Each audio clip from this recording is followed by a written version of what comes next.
But as an actor, you are the product. Your face, your personality, Yeah, your quirks, your eccentricities, the different aspects of yourself.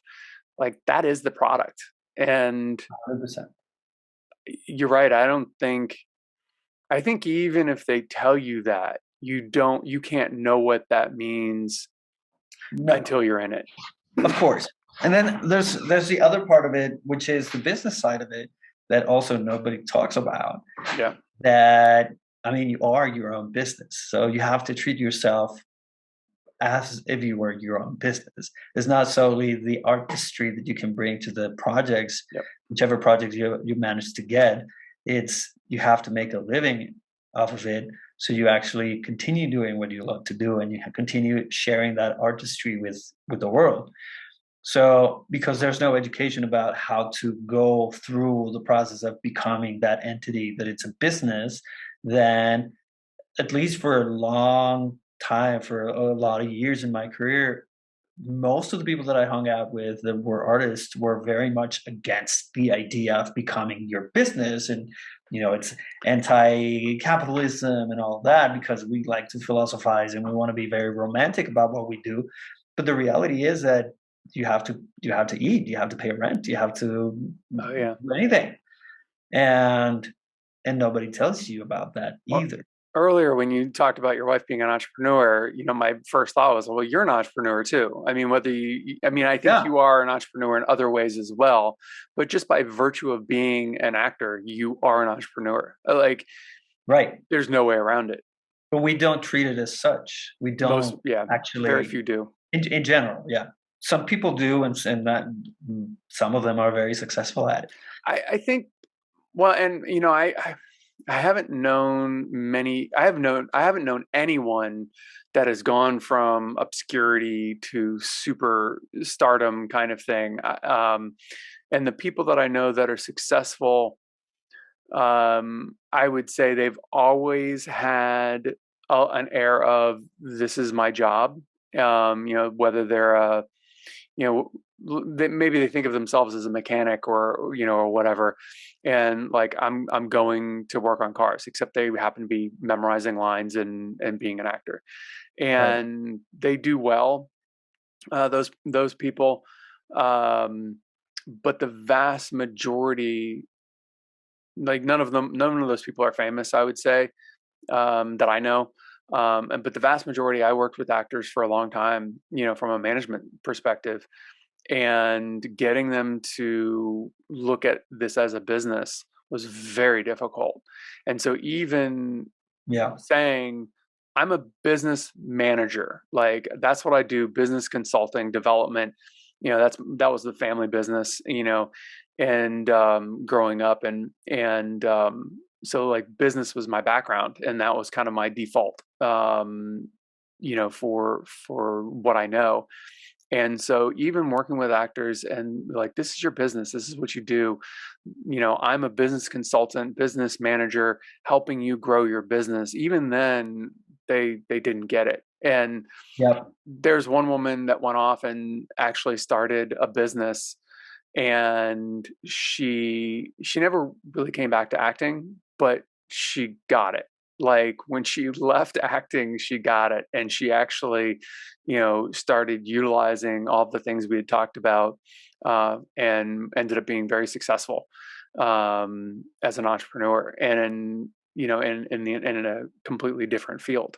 So yeah, it's a shame. I don't think it's. I think in America, it's interesting to hear how it is, in Mexico, but in America, I don't think it's much different. I think, we're just so starry-eyed that, we have this passion, this dream, of performing, of singing, dancing, whatever, and we romanticize it, and we don't think of the actual work it takes to actually do it.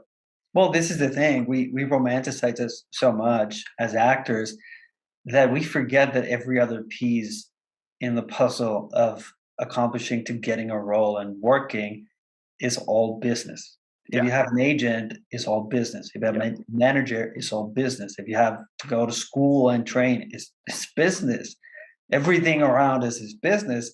We just tend to, and I'm obviously generalizing, there's exceptions, but we tend to think as separate from the entirety of the industry, which is a business. You know, Yeah. it's No, I mean, I'm on the same page with you. It's a funny thing, you know, and actors are kind of like the last or one of the last pieces of the puzzle, like because the amount of work that goes into making a TV show or a movie, uh, so much of it, you know, even years happens before actors are hired. And, you know, with the exceptions of like celebrities that are going to help fund it or help do some of the business to get things, you know, done.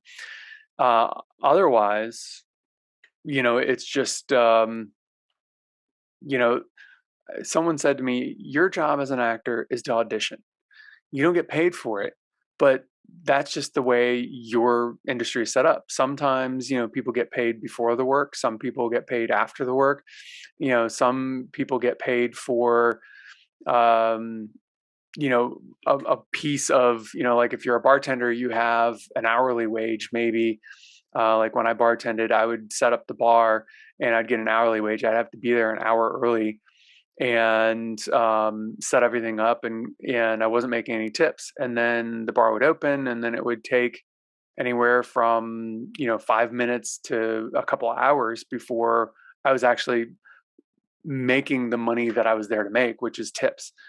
And you know, I think when you look at it like that, it's like, okay, well, like if we talk to kids and said, okay, here's a job. Now on this job, you're not going to get paid until, you know, years down the road, but it's going to be a lot of money. Here's another job that, um, you know, like being an athlete, you're going to spend the first 10 years of your, you know, of your career making no money, working for free and proving that you're the best. And then you're going to get hired onto a team, and then you're just going to get like a lump sum of money, and maybe there's some bonuses in there. And but you're not going to see like a regular paycheck. And so you just have to keep loving the game and keep on playing and know that, you know, you're going to get paid, you know, quarterly or annually, depending on what the contract is.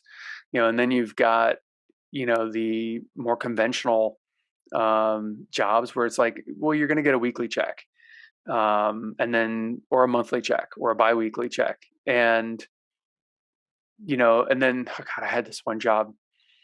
It was salary, which means I could work 12 hours a day or I could work 2 hours a day. I'm getting the same amount of money. Uh, and what they didn't tell you, and I did learn a lot from the job and I appreciated the job, but what they didn't tell you is that to really be successful and to do a good job, you're probably going to have a minimum of a 10-hour day. And all of a sudden, the hourly, like if you break it down from an hourly perspective, wasn't that much. And I would have made more, tending bar or working, someplace where I was going to make tips if I worked that many hours. And so then it becomes a conversation of like, am I just trading my time for money, or am I doing something I really enjoy, regardless of the outcome, and I'm still able to pay my bills? Because we'll be on set sometimes for 12, 15 hours or longer, and it's amazing. And even when you're tired, you're like, no, let's go again. right. It's a different experience. It's a completely different experience. We also wait a lot before the takes and before we go in front of the camera, and that's also part of what nobody tells you. Like it's phenomenal that you can commit to being there and have your mind being strictly there for whatever it is that you're going to be doing. But once you've done it for so long, I mean, I've done this for more than 20 years now.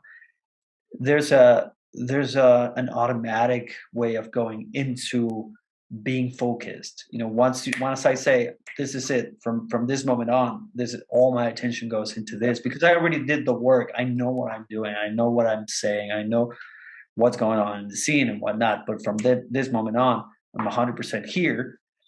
The time before that, which could be 10 minutes to a few hours before they set up the camera and the lights and they're ready for you. That's time that you can also utilize for other things, Yeah. and to keep improving on your product, which is yourself. Either you work out. You work out, you make yourself presentable, you train, you educate yourself, you study other films, study other scripts, study other people. And like all of that is what you would do if you had a normal business of whatever Yeah. different, in order to make your business more amenable to being hired and more what's the word I'm looking for? More attractive. When I say attractive, is not Yeah. physically attractive. It's attractive. The whole package has got to be attractive for me to hire that company, that service, that product, or whatever. And sometimes we forget that, and we just lie down, we do nothing, and we just spend the time. And time is the only asset that we have that we never can get back. So might as well do something positive, and in lieu of creating something better for ourselves and our careers and whatever it is that we want to do. And like in general in life, it doesn't necessarily have to be acting, but in general in life, that is part of how we can grow. Want more? Check out this clip or the full episode, and don't forget to leave a comment. If you want more conversations and clips, check out our channel. Thanks for listening. See you next time.